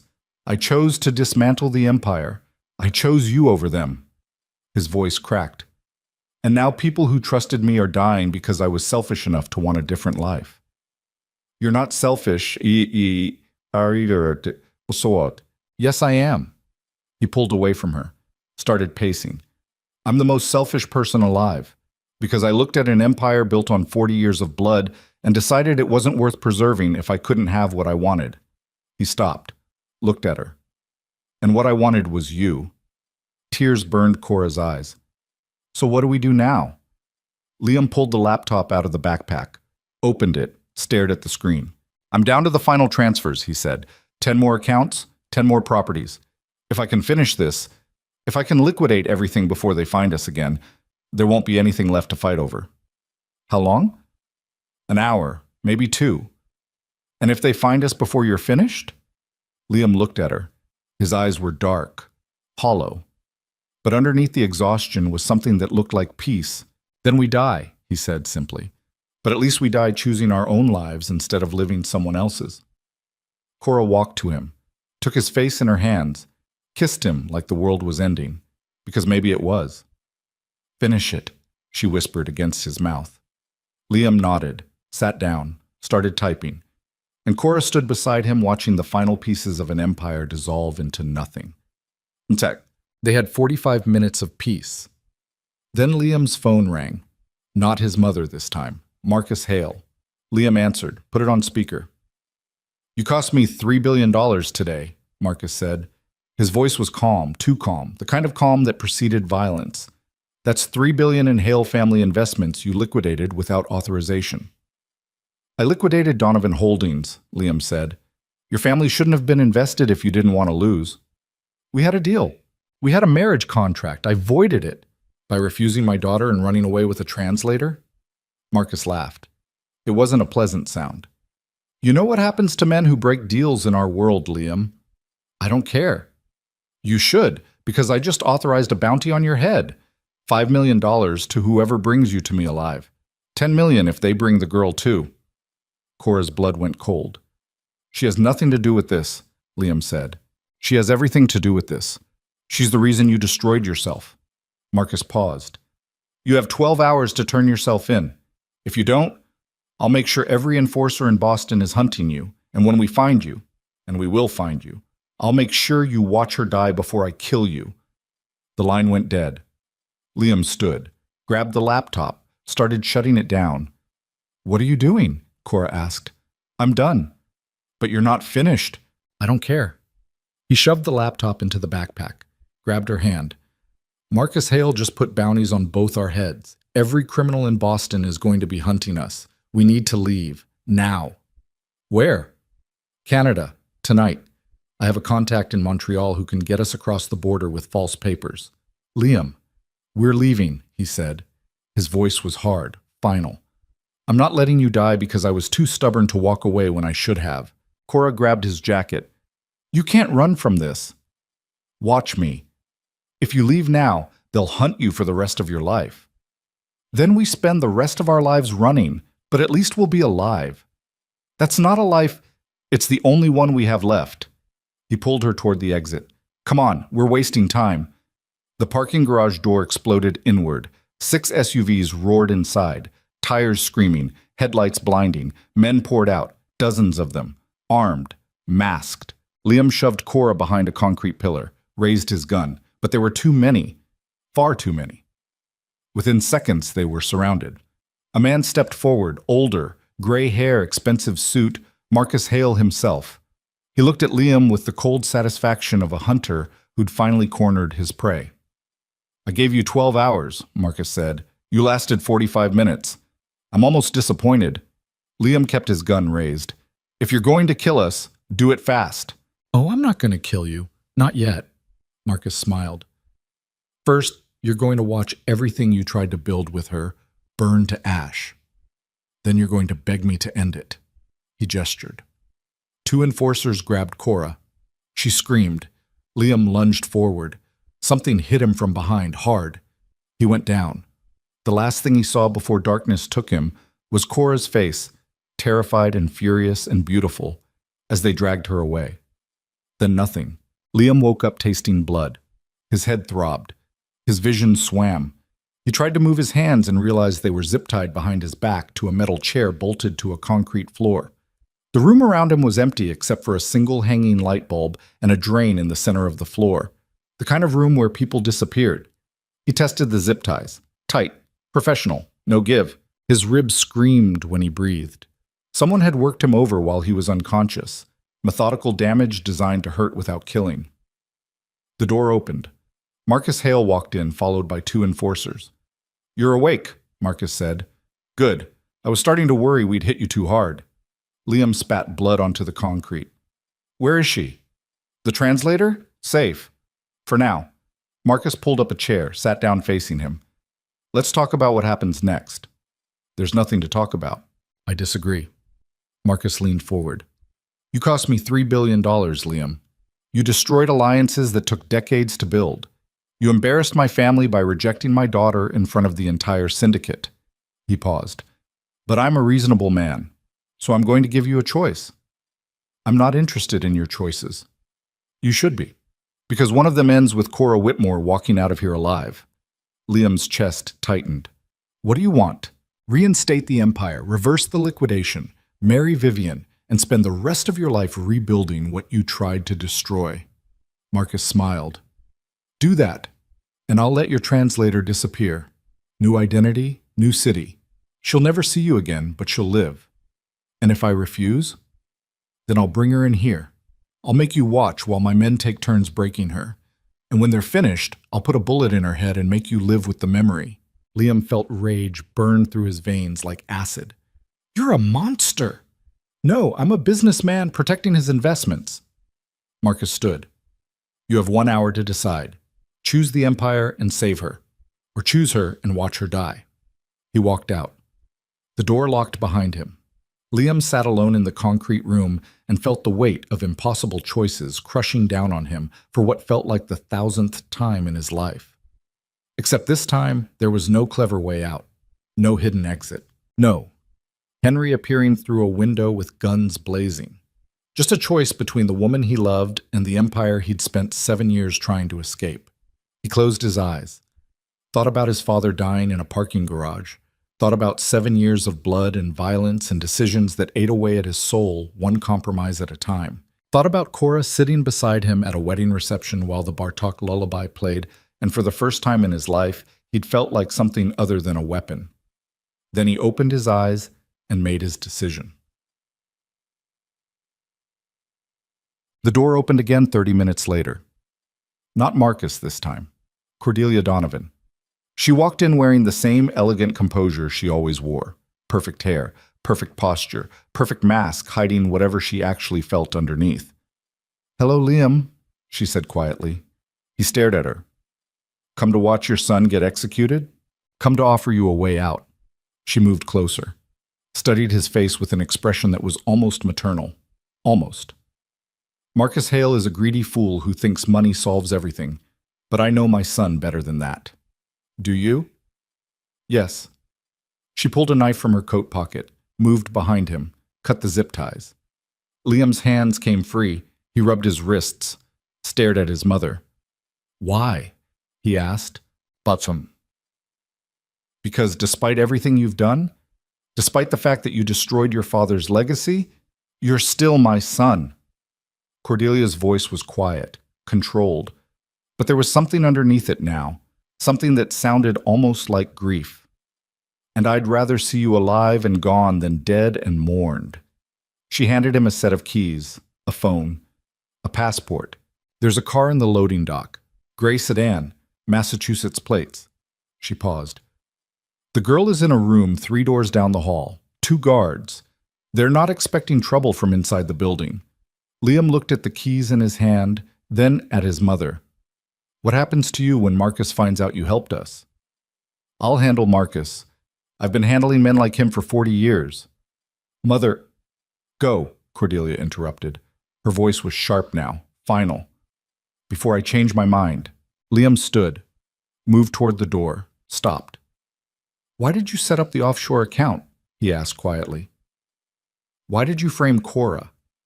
Cordelia's expression didn't change. Because I thought if I removed her from the equation, you'd come back to us. You'd marry Vivian. You'd preserve the empire. She paused. I was wrong. Yes, you were. I know.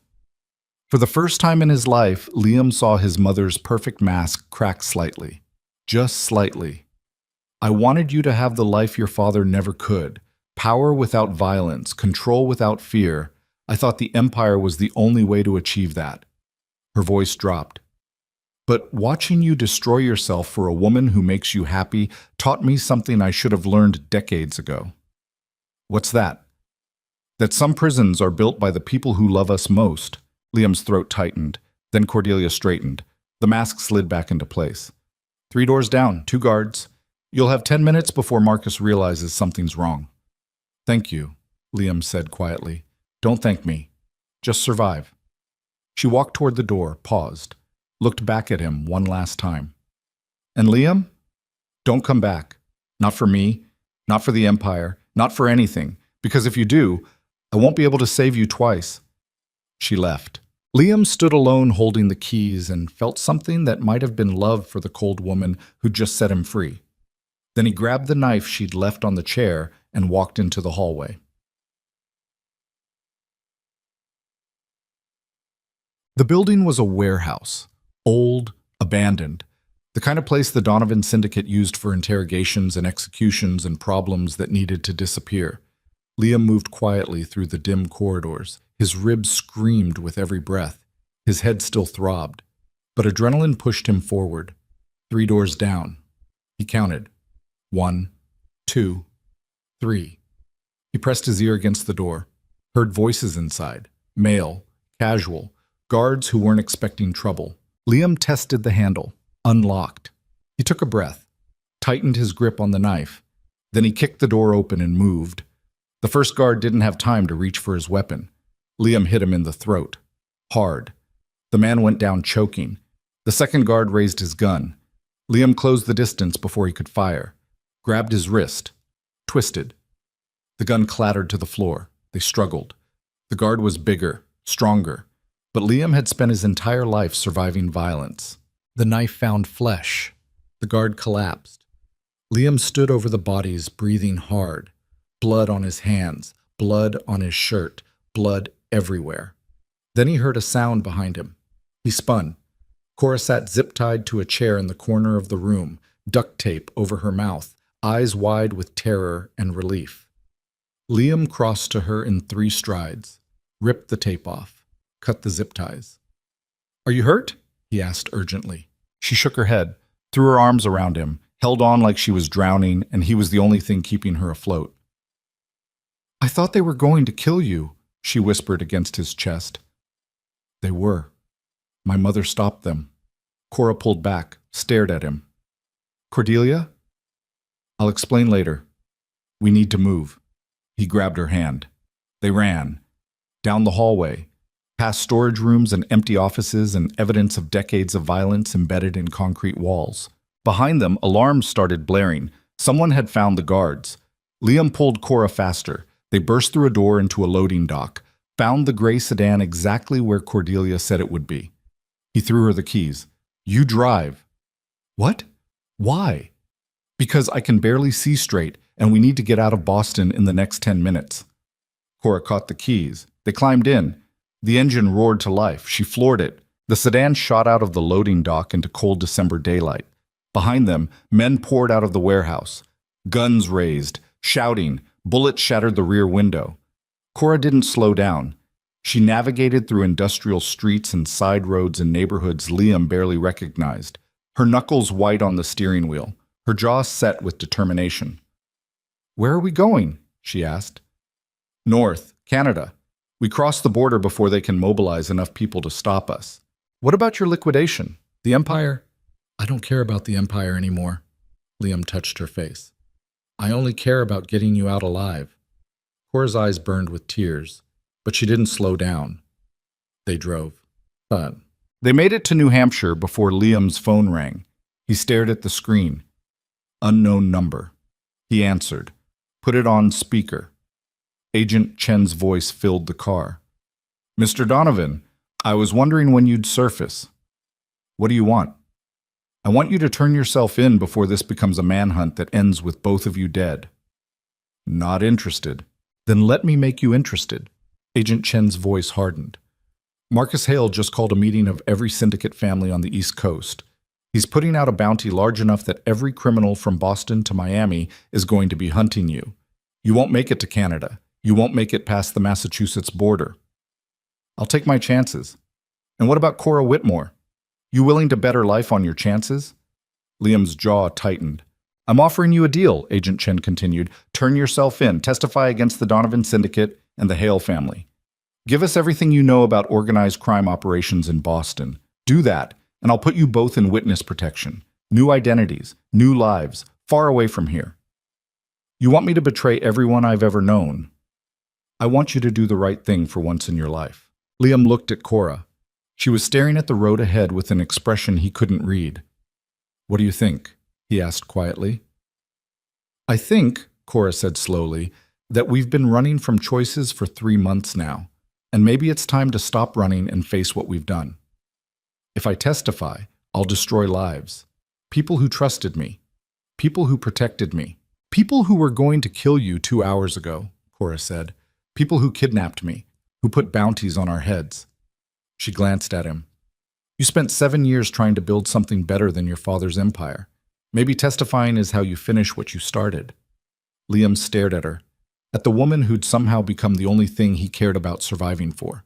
Then he said into the phone, I want immunity for both of us, full immunity, and witness protection that actually works. Done, Agent Chen said. Where are you? Route 93 North, just past the New Hampshire border. There's a rest stop in 15 miles. Pull over. I'll have agents there in 40 minutes. And if Marcus finds us first, then you'd better hope you're as good at surviving as your reputation suggests. The line went dead. Cora kept driving. Liam reached over, took her hand, held it, while the December landscape blurred past the windows and the life they'd been trying to build collapsed into something completely different. Are you sure about this? He asked quietly. No, Cora admitted, but I'm sure about you, and that's enough. They pulled into the rest stop 20 minutes later. Liam's phone buzzed, a text from an unknown number. Agents are delayed. ETA 60 minutes. Stay in the car. Don't move. He showed it to Cora. She nodded, kept the engine running. They waited. The rest stop was mostly empty. A few cars, a family with young kids, an elderly couple walking a small dog. Normal people living normal lives. The kind of life Liam had never had, and wasn't sure he'd know how to navigate, even if he survived long enough to try. What do you think witness protection looks like? Cora asked suddenly. I don't know. Suburbs, probably. Boring jobs. Neighbors who ask too many questions at block parties. Sounds terrible. Sounds like heaven. Cora smiled slightly. Then her expression shifted. Liam? Yeah? If we do this, if we testify and disappear, we can't ever come back. No visiting Maya. No checking on your mother. No closure with anything we're leaving behind. I know. Are you okay with that? Liam looked at her, really looked at her, at the woman who'd refused to take money and walk away, who'd stayed beside him while his empire collapsed, who'd somehow convinced a man built from violence that he was capable of something gentler. I've spent my entire life being someone I didn't choose to be, he said quietly. If disappearing means I get to choose who I am for once, if it means I get to wake up next to you without wondering when someone's going to try to kill us, then yes, I'm okay with that. Cora leaned across the center console, kissed him softly. Then let's disappear, she whispered. Liam kissed her back. Then headlights flooded the car from behind. Not one vehicle. 3. Black SUVs.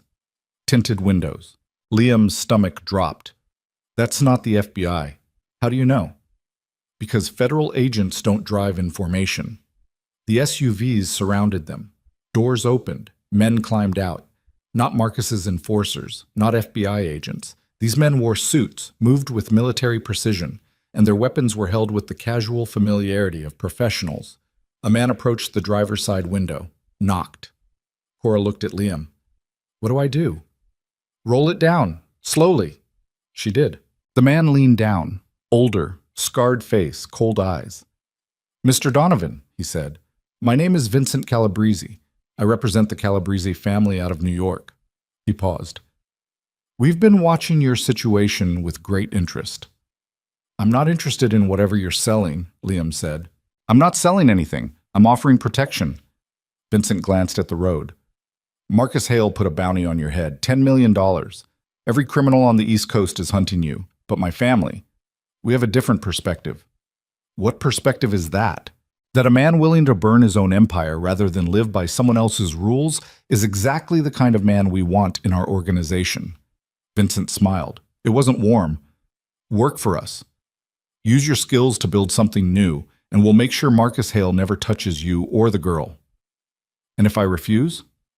"Then you're on your own, and you won't survive the night." Liam's jaw tightened. He looked at Cora. She was staring at Vincent with an expression that was equal parts fear and fury. "We're done with this life," Liam said. "Both of us." "Are you?" Vincent's smile widened. "Because from where I'm standing, you're about to trade one prison for another.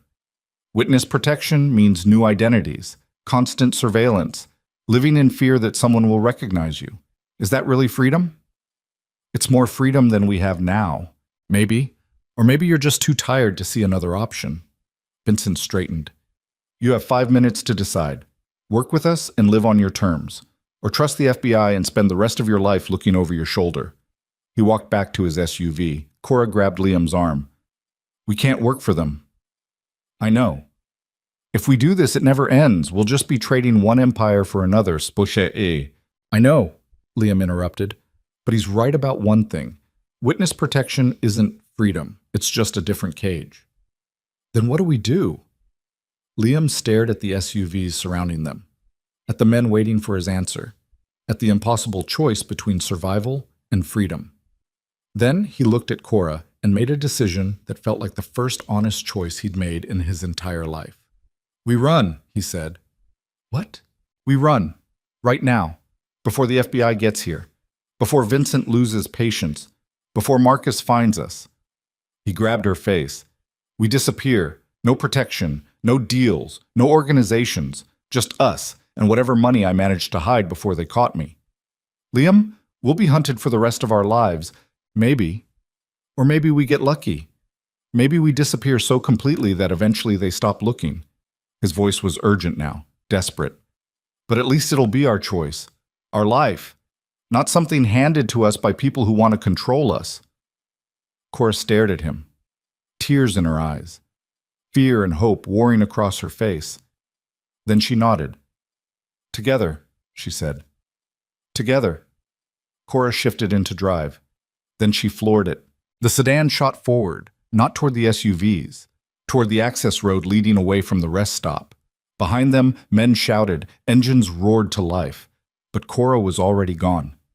She drove like someone who'd finally stopped being afraid, fast, reckless, taking turns that made Liam's ribs scream but put distance between them and the vehicles chasing them. They made it to a residential area, abandoned the sedan, stole a pickup truck from a parking lot, drove north until the sun set and the December cold seeped through the broken heater. By midnight, they'd crossed into Canada using back roads and a border crossing so remote it didn't have guards. By morning, they were 300 miles away from Boston, and for the first time in 3 months, Liam felt like he could breathe. 4 months later, autumn settled over Montreal. Cora stood in the small studio apartment they'd rented under false names and watched rain streak down the window while coffee brewed on the counter. The apartment was tiny, barely furnished, nothing like the luxury Liam had lived in for 35 years. But it was theirs. No bodyguards outside the door, no board meetings, no FBI surveillance, no bounty hunters. Just a quiet life built from translation work and cash-only jobs, and the careful anonymity of 2 people who'd walked away from everything. The bathroom door opened. Liam emerged wearing jeans and a worn sweater. His hair was longer now. He'd grown a beard. The scar above his temple was visible without expensive suits to distract from it. He looked different. He looked free. "Coffee?" Cora asked. "Please." She poured 2 cups, handed him one. They stood together by the window watching rain fall on a city that didn't know their real names and didn't care about their history. Do you miss it? Cora asked quietly. Boston? The empire, the power, being someone people feared. Liam was quiet for a long moment. Then he said, I miss Henry. I miss the few people who were loyal because they believed in me, not because they were afraid. He paused. But the empire? The power? No. I don't miss being a weapon. What do you miss? My mother, he admitted, even though she tried to destroy us, even though she built half the prison I was living in. He took a breath. But I don't miss it enough to go back. Cora leaned against him.